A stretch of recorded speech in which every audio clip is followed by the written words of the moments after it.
Head off on a space adventure every week with the Homebrew, a D&D play podcast.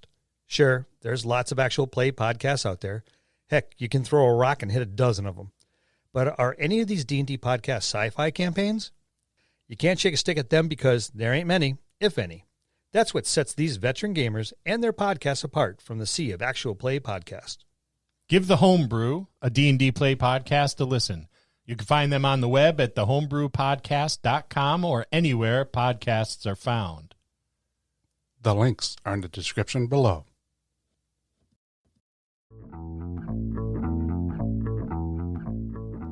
Greetings and salutations, my fellow DMs, GMs, referees, judges, game operation directors, and all the other varieties of storytellers.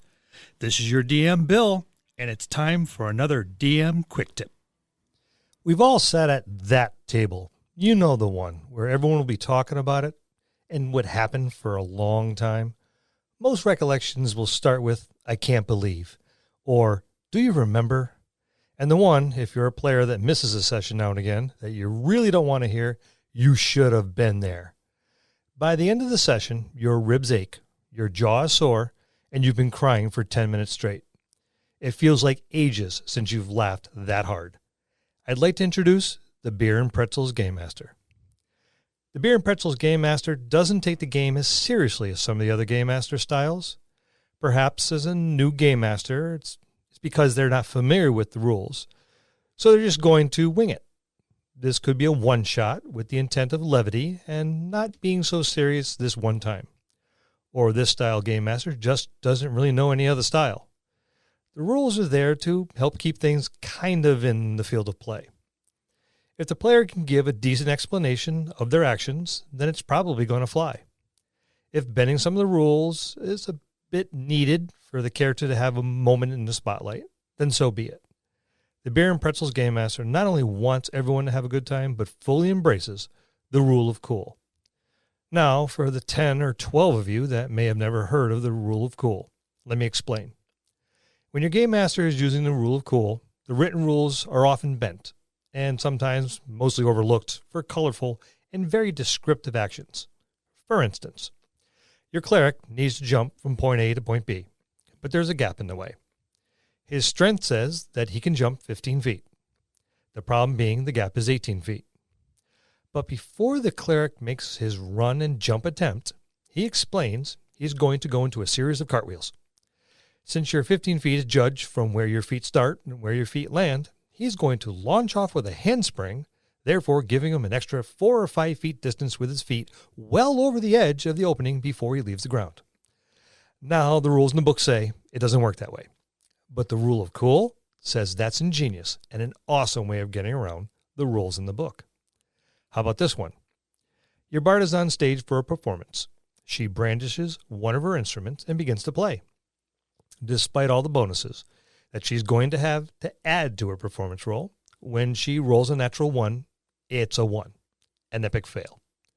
Now, seizing the opportunity during the confusion at the table and the bewildered pause of the Game Master, the player announces loudly that her character looks at her instrument, the moment a couple horrid and off tones emanate from it, then casts the instrument to the floor and stomps it into pieces, quickly then brandishing another instrument and begins to play the tune, sheepishly asking the Game Master for a reroll.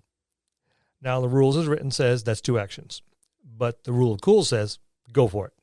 You reacted quick enough that no one seems to notice the off tones, or they agree that what you did to your instrument is now pretty damn cool, and you're looking forward to a better performance.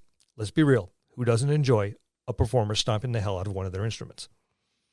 That's the rule of cool and how the players go about it. But what about the Game Master? Here's an instance that popped up at our table. The party was in the heat of battle against a giant. All the player characters were positioning themselves for spells and attacks. One of the fighter class characters was going to come up from behind and slash at the back of the giant's legs to take it down to a more manageable position. As the character closed on the giant for the attack, the giant, having the same initiative as the player character, turned to engage a different opponent, not seeing anyone coming from behind. The Game Master asked the fighter to make a dex check. The roll went horribly wrong, and a natural 1 was staring back at the player, almost in a mocking fashion. The Game Master quickly had asked for an attack roll, hoping that despite the fact that the dexterity save was missed, the character was probably going to crash right into the giant anyways. Possibly a successful attack could be made to save the situation. Well, shit. A 3 was rolled. Even with bonuses, there is no way that attack was hitting anything but air. Now, there are several ways to handle this scene. But we're talking about the Beer and Pretzels Game Master here, aren't we? And what happened, you may wonder? Well, the attacking character tripped on the foot of the thief, who was also trying to attack from the rear on a previous round and missed. Our fighter now is stumbling towards the rear of the giant and swinging wildly with a very ineffective sword. The character, as predicted, plowed right into the back end of the giant. With no hands free to stop his forceful progression, found his head shoved right up the giant's ass. With that vision sinking in, I'll pause a couple seconds for you to laugh.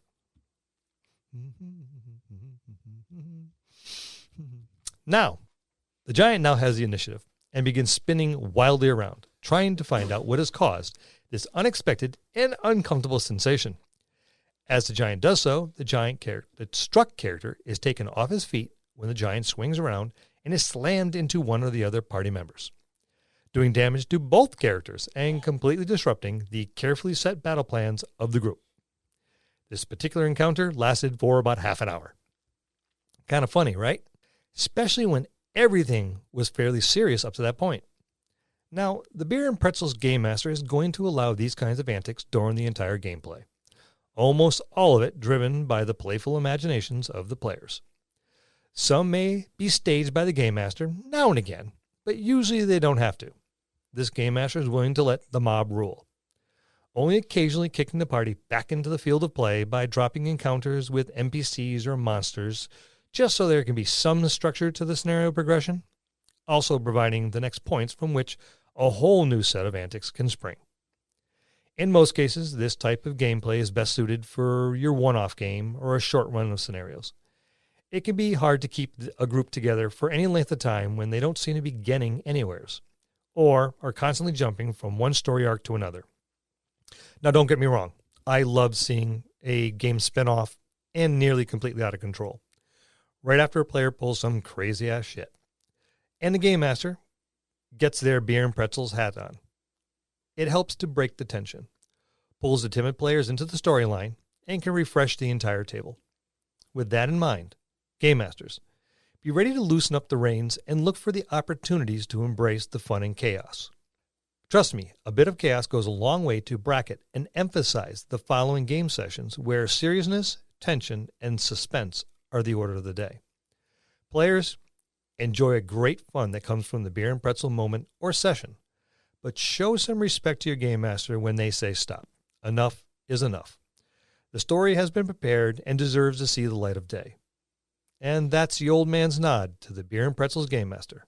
See you next time in the dojo.